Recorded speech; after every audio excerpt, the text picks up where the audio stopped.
Alors très rapidement, je m'appelle Patricia David, je suis professeure à l'ESDES et j'ai dirigé le département de sciences humaines, économiques et sociales et également le master de la gestion des ressources humaines.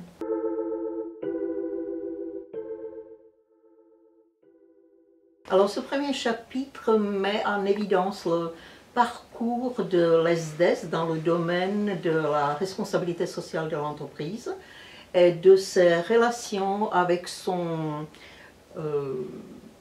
programme pédagogique.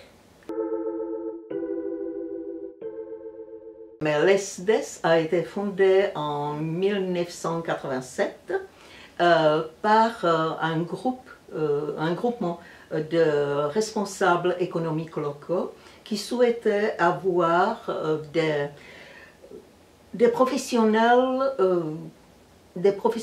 capables de travailler dans le contexte d'un environnement éthique au sein des entreprises. Donc, on peut dire que l'ESDES était plus ou moins précurseur, en tout cas au niveau de la région, mais même plus loin. D'une part, à travers les travaux des uns et des autres, enfin des enseignants-chercheurs, et d'autre part, par la mise en place d'une succession des colloques qui tournaient autour de la problématique du développement durable et de la responsabilité sociale de l'entreprise. Et on se rend compte que notre enseignement a participé à l'évolution des mentalités de nos étudiants.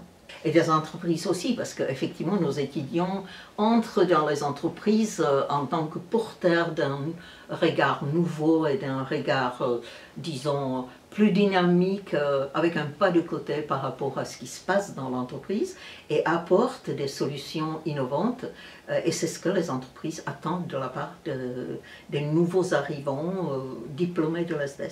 La RSE est pour l'instant étudié et présenté comme un concept, disons, ethnocentrique, je dirais, qui est bloqué plus ou moins dans une culture, à savoir la culture occidentale, et qu'on a beaucoup de mal à faire déjà présenter, accepter, comprendre et mettre en pratique dans d'autres civilisations, parce qu'on a l'impression que la mondialisation est arrivée à la fin et que tout le monde parle le même langage. Et en réalité, la RSE, c'est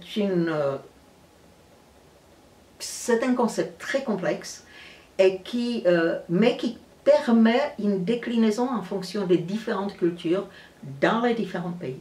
Mais pour l'instant, c'est vraiment un défi, parce que on est dans la théorie, on n'est pas dans la pratique.